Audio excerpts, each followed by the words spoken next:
Avec Peggy, Ludovic Dagba et Laurent Delors Faton. Maintenant, c'est la rubrique Faire croiser. Nous allons, avec nos deux invités de ce matin, aborder les premières décisions de la Cour constitutionnelle. C'est vrai que déjà hier, nous avons commencé à en parler, mais aujourd'hui, nous irons un peu au fond des choses. 3 grandes décisions vont nous intéresser, mais avant cela, nous allons parler de l'opportunité des audiences publiques à la Cour constitutionnelle. Laurent Delors Faton, bonjour. Merci d'accepter notre invitation. Bonjour, monsieur Emas Bagidi. James Bagidi, et bonjour, chers téléspectateurs de EDN TV. Et aux auditeurs de Diaspora FM, avec vous sur ce plateau, Peggy Ludovic Dagba, rédacteur en chef de Diaspora FM. Bonjour à vous, James William Bagidi, chers amis téléspectateurs, auditeurs, bonjour. Merci donc, avec vous, nous allons donc parler des premières décisions de la Cour constitutionnelle.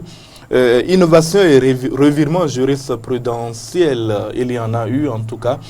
Première question, Laurent Delors Faton, est-ce que, selon vous, vous qui êtes un communicateur et un analyste de la vie politique du Bénin, est-ce que vous trouvez opportun qu'après une bonne vingtaine d'années de pratique, cette Cour constitutionnelle, en tout cas la nouvelle mandature, décide de rendre désormais les audiences publiques?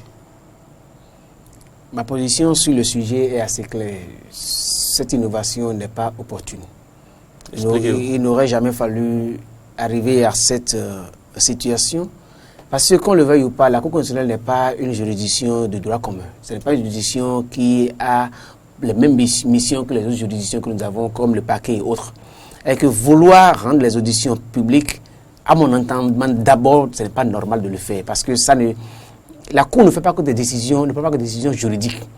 La Cour prend des décisions qui dépassent le droit et qui vont dans la sociologie et dans l'histoire politique d'un pays et celle du Bénin. Et que vouloir agir comme si on avait affaire avec une juridiction ordinaire, à mon entendement, ce n'est pas normal. Mais quand on consulte, parce que je ne suis pas juriste, mais quand on consulte les juristes, leur position est aussi assez claire. Un règlement intérieur ne peut pas aller plus loin que ne prévoit la loi organique ou la Constitution. Mais la loi organique et la Constitution n'ont jamais prescrit l'audience publique comme modalité de délibération de la Cour constitutionnelle. Ça n'a jamais été interdit non plus. Elles ne l'ont pas prescrite, alors que le règlement intérieur n'a que pour mission de rendre plus praticables les textes de loi. Alors si le règlement intérieur doit aller innover, ce n'est plus le règlement intérieur. Parce que la loi organique de la Cour constitutionnelle n'a jamais prévu les audiences publiques. Et la Constitution aussi ne l'a jamais prévu. Mais est-ce que la loi organique interdit ou dit qu'il ne doit pas y avoir d'audience publique? Elle ne l'a pas dit. Mais le règlement intérieur ne fait que ce que la loi... Par exemple, je prends un exemple simple. Si par exemple le règlement intérieur, un statut dit par exemple que pour être membre d'une association, il faut payer les consultations. Le règlement intérieur dira ce qu'il faut payer comme cotisation. Mais du moins, le règlement intérieur n'a pas prévu quelque chose, pas le dit. Si le règlement intérieur n'a pas dit que pour être membre d'une association, il faut payer une cotisation, si les statuts ne le disent pas, le règlement intérieur ne peut jamais le dire. Parce que les statuts n'ont pas ouvert cette brèche, mais cette fenêtre, cette possibilité pour qu'on y aille.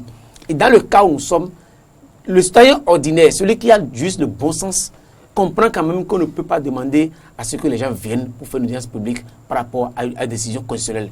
Et on peut prendre un exemple simple pour illustrer la situation.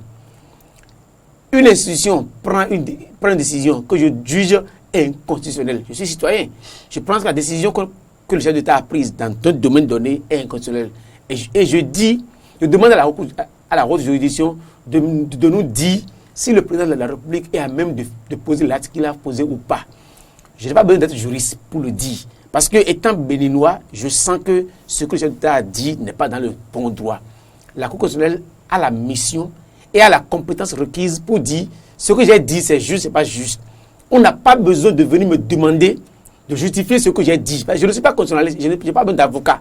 Parce que la Constitution n'a jamais dit qu'il faut avoir un avocat pour porter recours contre les actes d'inconstitutionnalité dans une république. C'est inconcevable.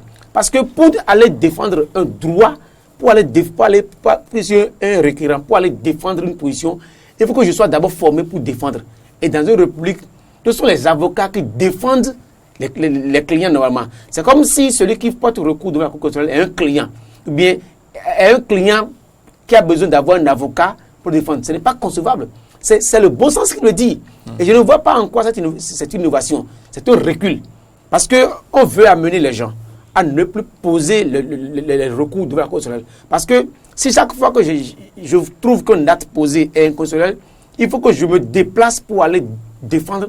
Ça veut dire que celui qui a un acte goût et qui pense qu'à un moment donné, le président de la République, bien l'Assemblée, bien n'importe quel citoyen, a posé un acte. Parce qu'il faut voir, ce n'est pas seulement le président de la République. Ça dépend, tout individu peut poser un acte qui est inconstitutionnel. On ne peut pas m'obliger à quitter une acte goût pour venir aller juste faire l'audience. Alors que ce que je dis, c'est la Constitution a été claire. Ce n'est que la Cour qui peut départager. Mais est-ce que Peggy Ludovic Dagba, avec cette innovation de la Cour Diop-Bouénou, est-ce qu'il est obligatoire pour tout requérant de se présenter devant la Cour pour venir défendre son recours? Je crois que c'est là où beaucoup de gens ne comprennent pas encore cette innovation. Pour moi, c'est quand même une avancée parce que ça permet à la Cour constitutionnelle de poursuivre les investigations et mieux d'améliorer ces investigations-là.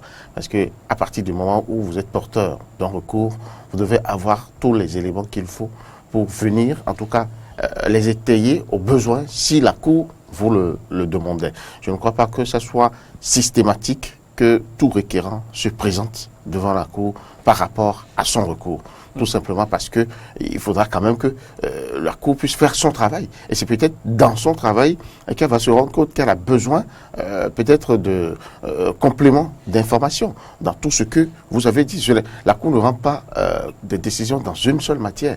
Il y a des actes du président de la République, il y a des actes officiels qui sont déférés devant la Cour, de même qu'il y a des actes entre particuliers ou entre chefs d'entreprise et autres.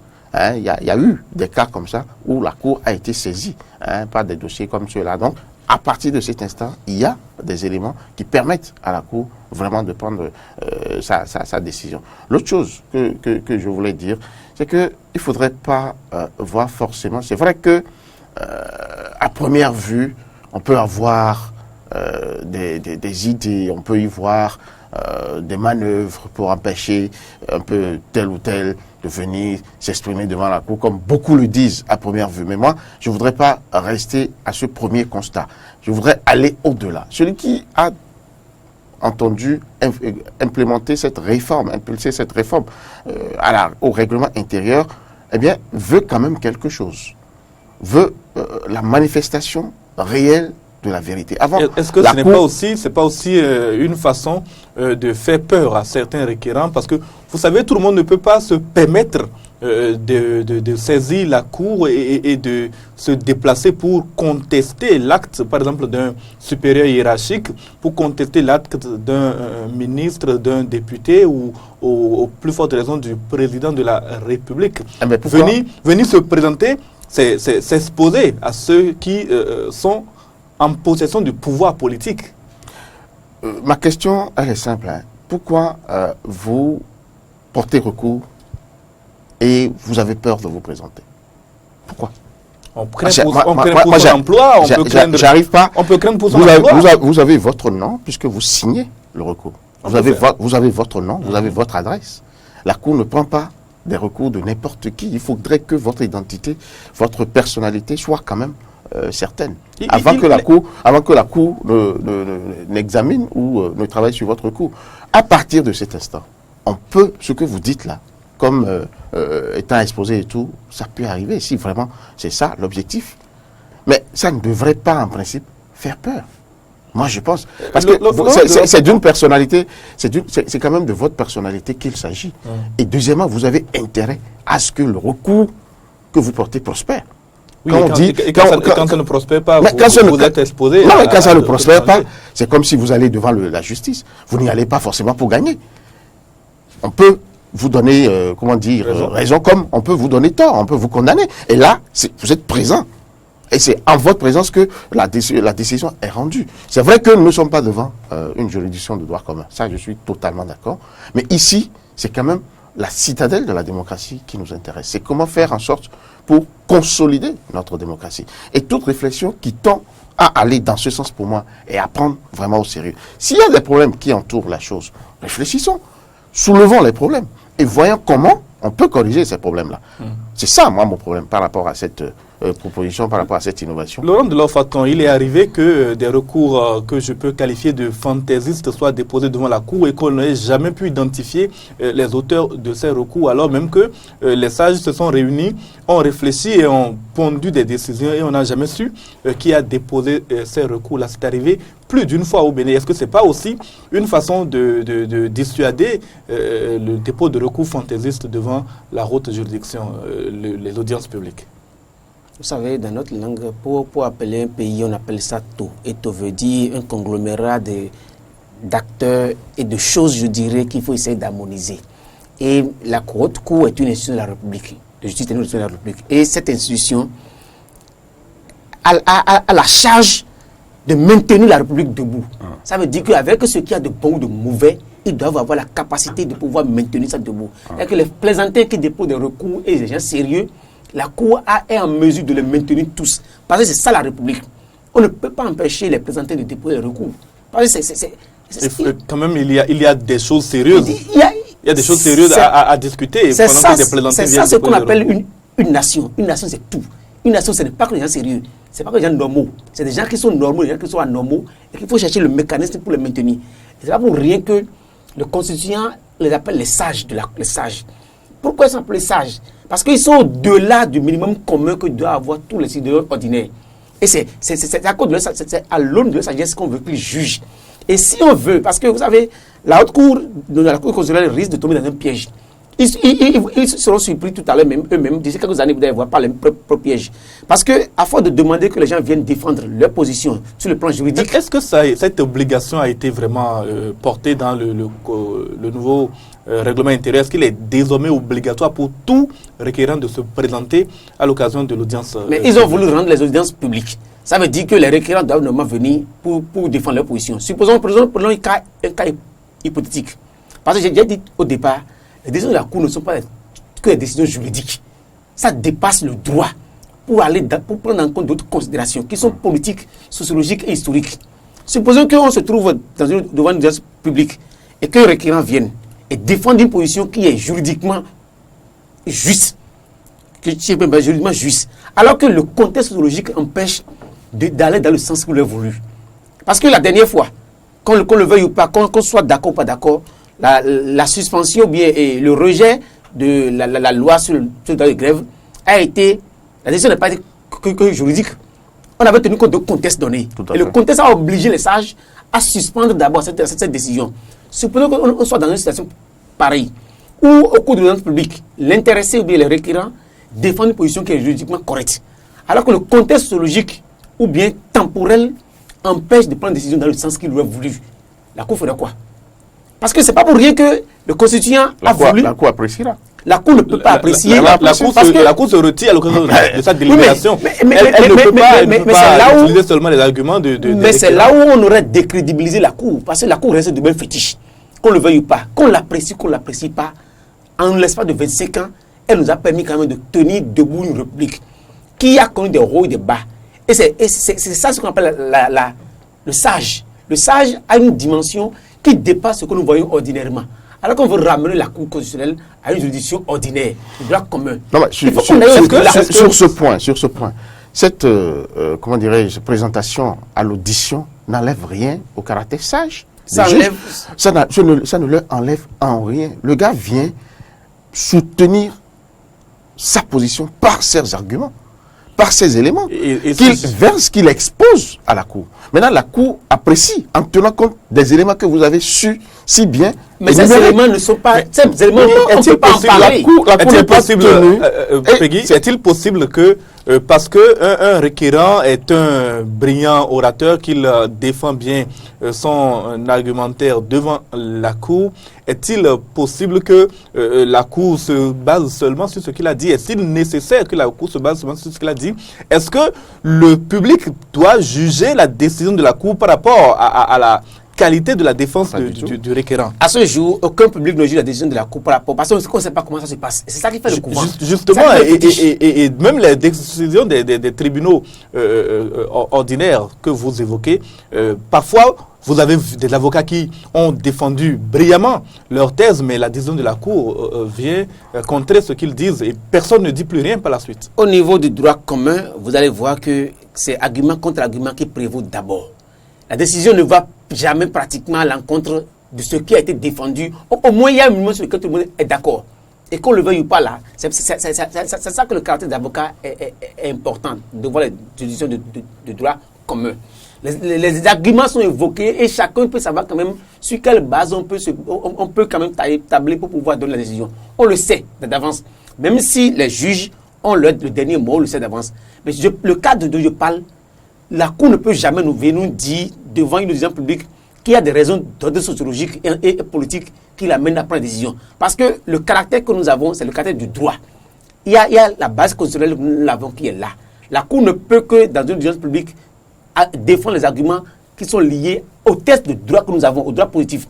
Mais les raisons qui dépassent le droit politique, mais vous ne pouvez pas décider à la place de la Cour je n'ai pas décidé. Je n'ai pas décidé. M. Mbagidi, j'aimerais bien repréciser quelque chose. Je vous écoute. En matière de justice, il y a ce qu'on appelle les tests. Il y a l'esprit. On voit le juge agir, mais le juge n'agit pas ex nihilo. Il y a d'abord la matière. Et il y a des règles qui régissent la matière. Oui. Quand il y a une infraction, il y a la qualification. Oui. Et il y a les tests qui s'appliquent. Et dans le cas de constitutionnalité, c'est pas pareil. À partir de cet instant, le juge écoute les arguments des deux parties. Maintenant, les rapporte au test qui régit la matière et c'est à partir de là qu'il prend sa décision en son âme et conscience. Et vous avez dit les rapports de la matière. Deux secondes. À partir de cet instant, il exclut toute pression extérieure. C'est pour ça qu'on parle de... Il rend la décision en son âme et conscience. Ici, qu'est-ce qui va se passer? Ce sera peut-être la même procédure, mais qui va s'arrêter à mi-chemin. Parce que les arguments seront les arguments des requérants. C'est pour ça qu'ils ont même dit qu'ils peuvent aller jusqu'au contradictoire. Maintenant, après ça, il y a le substrat que les juges vont retirer de tout ce qui a été exposé. Mais là, compte tenu et prendre en compte les éléments, la sociologie, la sociologie, tout ce que vous avez dit avant de rendre la décision. Parce que la décision ne sera pas seulement... À quoi auraient servi alors les audiences si les audiences ne doivent pas servir à prendre la décision? Non, les audiences vont servir à prendre la décision, tout à fait. Mais nous ne serons pas... Est-ce qu'il ne s'agit pas... Les seuls éléments... Pour finir sur cette question, est-ce qu'il ne s'agit pas... Ne veut pas seulement faire foi pour la décision, c'est tout ce que je voulais dire. Est-ce qu'il ne s'agit pas simplement pour la Cour constitutionnelle de rendre un peu plus transparente son action? À mon entendement, c'est du spectacle. Oui. Bon, c'est le mot juste. Sur la question, chacun peut avoir son avis. C'est du spectacle. Chacun peut avoir son avis. Je l'ai dit. J'ai entendu de grands juristes, des juristes de haut niveau parler d'inconstitutionnalité et tout. Si on va dans le fond, c'est clair, chacun aura son appréciation.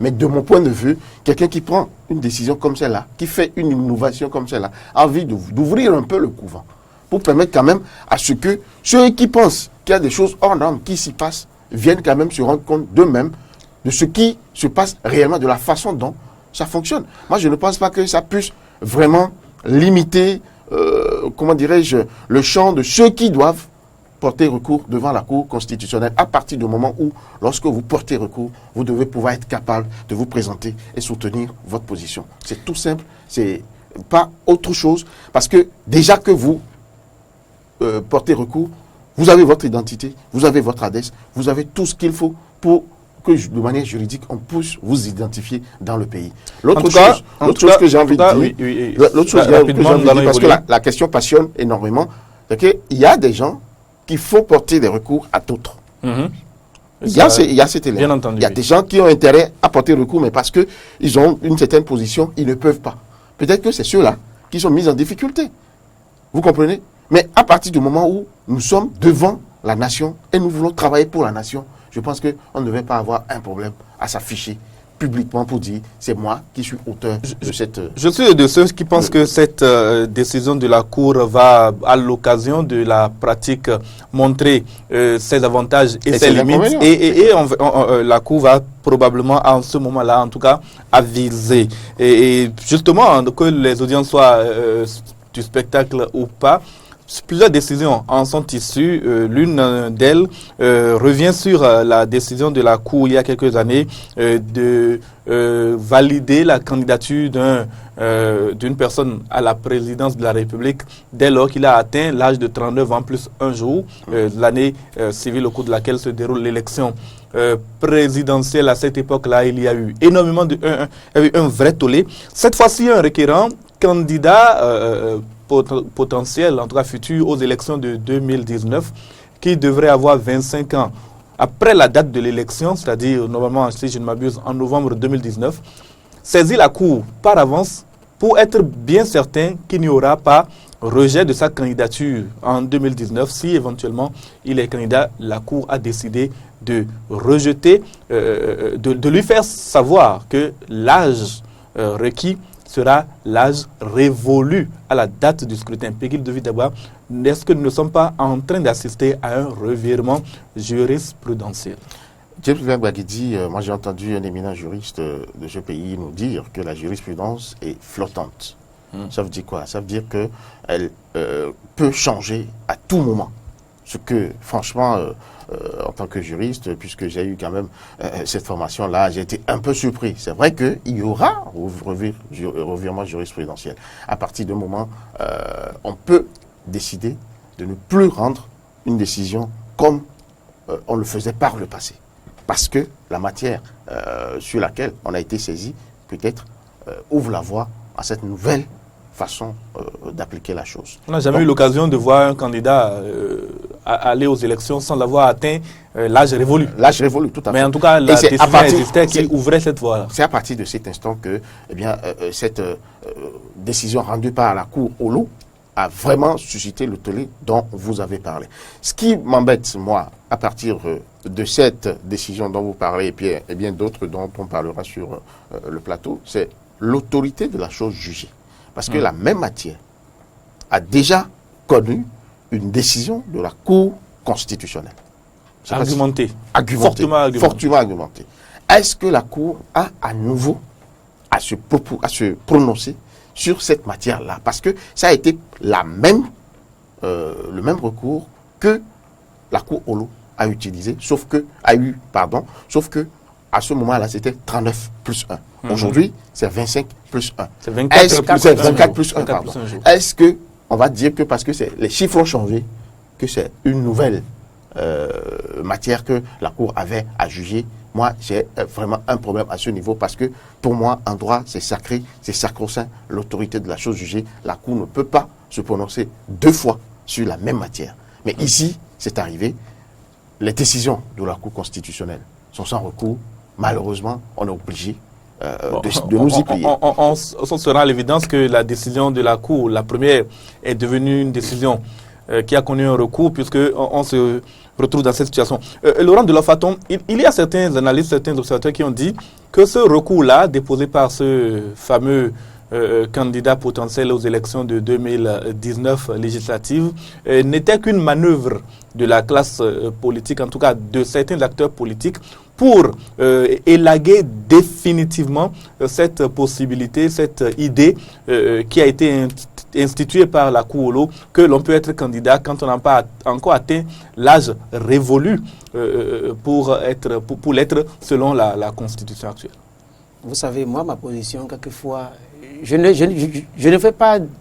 Mes positions ne sont pas des positions liées à des individus. Mais je vois souvent les institutions, la République et la norme. Cette décision de la Cour Olo a mis tout le monde mal à l'aise. Et c'est un os dans la gorge. C'est le premier os qu'on a lancé dans la gorge de la Cour de Maître Diogbenou. Il fallait que cette question soit vidée une fois pour de bon. Parce qu'on ne peut pas concevoir qu'une Cour nous dise quand même que 39 plus 1 égale à 40. Ça n'avait pas de sens. Mais la Cour a pris la décision, il fallait, et tout le monde s'y est plié. La Cour de Diogbenou n'avait pas autre chose à faire que de rétablir l'ordre. Mais en rétablissant l'ordre, il crée un autre problème. Il crée le problème, c'est comme si on est en train d'assister à une démolition de tout ce que les autres ont fait. Par le passé, c'est l'impression qu'on a. Mais elle ne peut pas faire autrement dans cette situation. Et que ce n'est pas lié à sa personne, mais il faut rétablir quand même l'ordre. 40 ans, c'est 40 ans. 49 plus 1 n'a jamais été 40 ans. Et le président Olo aussi le savait. Et il savait que la décision l'avait prise dans un moment donné pour un intérêt connu. Et tout le monde savait ce qui était en jeu et pour que la décision soit prise. Maintenant, il a mis seulement la cour de Djogbenou dans une position inconfortable. Parce qu'il a amené à faire ce qu'il, a priori, ne devrait pas faire. Mais il ne peut pas ne pas le faire. Parce que faire perdurer cette situation, ça crée un problème dans la République. C'est comme si tout individu qui aurait maintenant 24 ans plus 1 dira qu'il sera député. Tout individu qui aurait 39 ans plus 1 jour dira qu'il sera président de la République. Alors, la situation, c'est comme un couteau à double tranchant. On n'aurait jamais voulu que la cour de Djogbenou revienne face à ce revirement juridique présidentiel. Mais on n'aurait pas aussi souhaité que 39 plus 1 soit 40. Alors, la décision, elle a pris la décision qui est juste, mais qui cause notre problème. Parce que le problème que ça cause est que l'autorité de la chose jugée se porte maintenant mal dans le pays. Et c'est à ce sujet, j'aurais voulu que tout individu qui a une charge dans la République ne regarde pas juste sa personne, ou bien les intérêts collatéraux qui sont autour de lui. Mais regarde plus l'avenir de ce pays, regarde plus la nation. Nous avons quelque chose à défendre qui est plus grand que la nation béninoise. Et si toutes les fois nous n'avons pas de décision en tenant compte de notre ego, de notre personne, nous allons toujours créer des problèmes, non seulement à ceux qui vont nous suivre, mais à la République en général. Et la Cour Olo a créé des problèmes à la Cour de Djogbenou en la matière. En droit, pour le cas d'espèce, est-ce que vous craignez que désormais, avec la décision de la Cour constitutionnelle qui vient donc de remettre en cause l'autorité de la chose jugée, qu'il y ait de nouveau des recours de cette nature-là pour que l'autorité de la chose jugée ne soit plus sacrée, comme ça aurait dû l'être au Bénin? Non, l'autorité de la chose jugée, je crois que c'est un principe sacro-saint de la justice. Mais quand c'est la Cour constitutionnelle qui la remet en cause. Peut-être qu'ici, comme on l'a dit, on n'est pas en matière juridictionnelle, on est en matière constitutionnelle. Peut-être que là, on peut se permettre certaines choses. Nous irons encore. La Cour constitutionnelle a pris d'autres décisions qui peuvent également donc faire l'objet de nouveaux recours. Tout à fait. L'essentiel, c'est que ça se passe seulement devant la Cour constitutionnelle. Parce que la Cour constitutionnelle, c'est une matière constitutionnelle. Et à partir de cet instant, peut-être que les spécialistes nous diront ce qu'on peut faire dans ce cas. Pour l'instant, au moins, la matière juridictionnelle n'est pas encore touchée par rapport à ça. Donc, on peut dire que l'autorité de la chose jugée reste encore sauve au niveau de la Cour du droit commun. Maintenant, en matière constitutionnelle, on va attendre parce qu'il n'y a rien à faire. Ça va encore, puisqu'il y a d'autres décisions qui ont également touché à ce principe-là de l'autorité de la chose jugée. Puisqu'on le sait très bien, la Cour constitutionnelle sera amenée à se prononcer sur beaucoup de choses qui ont été déjà des décisions qui ont déjà été rendues par... Laurent Delors Faton, est-ce que la Cour Djogbenou n'ouvre pas la brèche pour revenir avec cette première décision-là, ce revirement jurisprudentiel, pour revenir sur des décisions qui ont été prises par les cours précédentes et qui ne seraient pas favorables, qui ne seraient pas dans la dynamique de ce que la Cour Djogbenou veut, dans la dynamique de ce que Maître Djogbenou, ancien ministre, ou alors à cette époque la ministre de la Justice, aurait voulu que la Cour décide. L'exemple que je voudrais donner, c'est sur le droit de grève qui avait été envisagé pour être retiré à certains corps de la fonction publique. La tendance est forte qu'on assiste à une pareille situation. Et personne ne peut dire ce que la Cour Djogbenou fera, mais les premiers pas, moi je l'ai dit la dernière fois sur votre plateau ici, on dit à commencer par monter du zèle. On sent que c'est un cours qui a un peu de zèle. C'est un cours qui veut quand même montrer qu'elle est là pour une mission bien terminée. Et nous risquons d'assister à une pareille situation. C'est pour ça qu'il n'aurait pas fallu que les cours précédentes prennent des décisions qui à controverse. Parce qu'il y a des décisions à controverse qu'il fallait quand même vider un jour. Parce qu'il y a des décisions que les cours ont prises qui, à des moments donnés, ont mis tout le pays mal à l'aise. Mais quand on prend par exemple une décision, par exemple, concernant le droit de grève, c'est une décision qu'il fallait prendre. Personne ne pouvait dire dans la République que cette décision n'était pas juste. Était juste. Mais l'autre décision qu'on a prise concernant, par exemple, dont on veut parler, ça mettait tout le monde mal à l'aise, tout le monde savait. C'est pour ça que je dis, il y a le caractère, je dirais, extra-constitutionnel et juridique ou constitutionnel que des décisions de la Cour. Du moment où ça dépasse la matière constitutionnelle, au moins, si l'opinion publique se sent quand même beaucoup plus à l'aise et que ça permet de continuer à maintenir le processus de démocratie dans lequel nous sommes, ces décisions, il faudra quand même qu'on les maintienne. Parce que la Cour n'est là que pour maintenir la République debout. Elle n'est pas là pour faire plaisir à X ou à Y. Elle n'est pas là pour plaire à quelqu'un. Elle est juste là pour que la nation se porte bien. Du moins, la décision permet à ce qu'on continue. Pas vivre dans un processus démocratique. Je pense qu'il faut les maintenir. Y revenir serait dommageable pour la République. Et c'est pareil pour la décision, par exemple, concernant le droit de grève. Y revenir, c'est que ça ne va pas seulement créer un problème d'ordre constitutionnel par rapport à la jurisprudence, mais ça va créer un problème d'ordre sociologique et politique au Bénin. Et c'est ce qu'il ne va jamais fallu faire. Mais je ne suis pas à la Cour. Je ne suis pas de la Cour de Orbenou. C'est à eux de prendre la décision qu'ils jugent normale. Mais ce qui est sûr, vous allez, si vous voyez les premières décisions, il y a une cascade de revirement. Parce que la seconde décision aussi qui concerne par exemple Koslepi, c'est aussi un revirement. Parce que l'autre coup avait déjà dit que Koslepi prend fin. Non, mais ça, c'était pas d'une décision, c'était dans un discours prononcé par le président à l'occasion de l'installation de COS précédent. C'était pas une décision de la Cour Olo que le COS devait prendre fin en novembre. Toutes les décisions, c'est vrai que c'est pas une décision qui a été prise, mais qui avait prononcé le discours?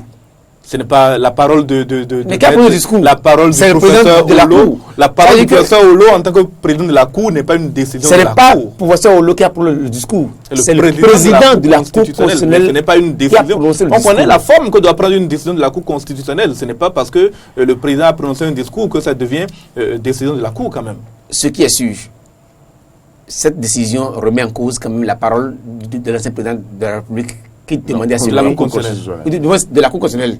Ça veut dire que soit parole, que soit décision, attendons-nous à voir, il y aura une cascade de décisions. De toute façon, le problème est corrigé puisque déjà, dès le lendemain de la fin, avant même la fin du mandat du COS Lepi en place, les députés se sont déjà réunis et ont reconduit les membres actuels et puis leur mandat prend effet à partir du 1er juillet prochain. Donc le problème à ce niveau-là est résolu. On va passer à une autre décision. On va la commenter très rapidement. C'est la validation de la loi sur le bail à usage domestique. Vous connaissez le problème des loyers au Bénin, notamment celui de la caution qu'il y a lieu de payer 6 mois pour les plus raisonnables, parfois jusqu'à 2 ans de caution dans certaines situations. Désormais, la loi prévoit que la caution ne doit pas dépasser 3 mois. Est-ce que vous pensez que cette loi peut être appliquée dans le contexte sociologique du Bénin?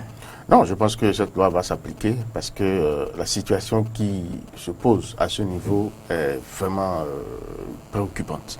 Vous n'avez pas construit de maison, vous n'avez pas construit de maison, vous ne savez pas comment la personne a construit sa maison et puis vous venez pour dire vous allez payer seulement 3 mois de loyer. Est-ce que vous pensez que vraiment les Béninois vont se laisser faire, les bailleurs? Je crois que ceux qui ont en tout cas fait cette loi-là ne se sont pas levés pour le faire. C'est vrai que cette disposition moi-même particulièrement, me pose quelques problèmes. Mais lorsque vous prenez, parce qu'ici, il s'agit de voir quel parti prendre entre le bailleur et, comment dirais-je, le propriétaire, le locataire. Entre les deux, qui c'est qui a le plus de, comment dirais-je, qui est le plus vulnérable, on va dire. Et la loi protège le plus faible. C'est ça le principe qui a conduit à cette comment dire, à cette norme. Mais ça pose des problèmes. Parce que lorsque quelqu'un, par exemple, et moi je l'ai dit à certains, ça risque de créer une certaine instabilité sur le plan des bails, des baux, pardon. Parce que celui qui vient, qui paye 3 mois de loyer, et qui pour des problèmes en arrive à ne pas payer ou à accuser un retard d'1 mois ou de 2, qu'est-ce qui va se passer à ce moment-là? Est-ce que le propriétaire sera assez conciliant, assez compréhensif pour le laisser payer? Mais ce sera quoi la garantie à ce moment? Parce qu'il peut arriver qu'on ait des locataires, des loueurs indélicats qui viennent, qui jouent un peu comme ils veulent et faire ce qu'ils veulent. Ils bouffent 2 mois. Ils savent que dégradent l'infrastructure. Ils savent que on va les renvoyer. Ils s'en vont, ainsi de suite. Donc il y aura une instabilité. Mais on va pas prendre l'exception pour la règle.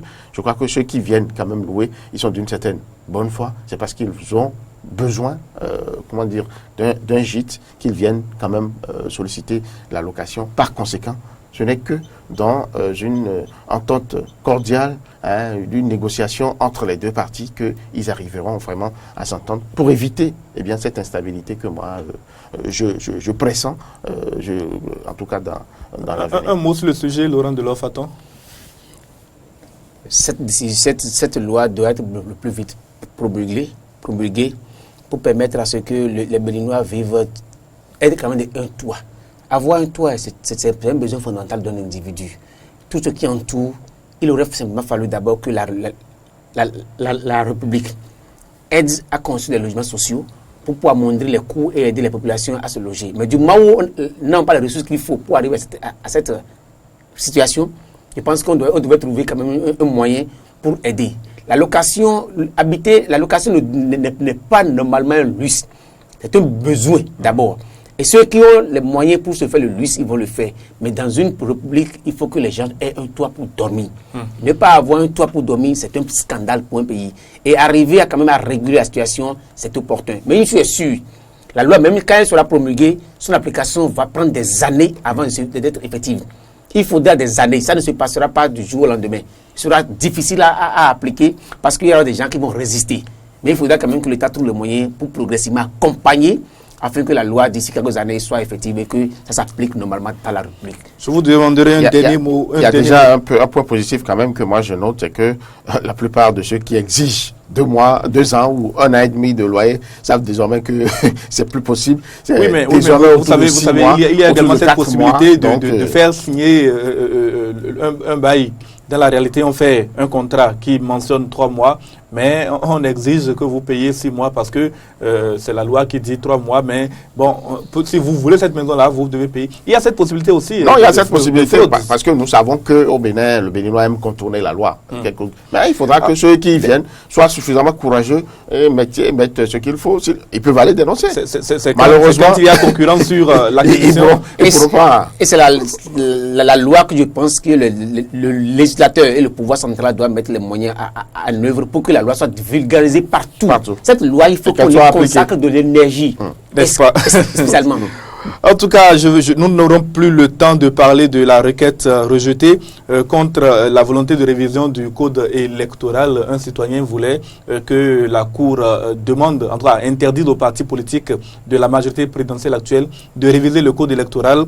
Cette requête a été rejetée, on ne pourra plus en parler. Je vous remercie très sincèrement, Laurent Delors-Faton. Vous êtes communicateur et analyste politique, toujours très pointu sur les sujets d'actualité. Merci d'avoir accepté notre invitation et d'avoir fait ce débat avec nous.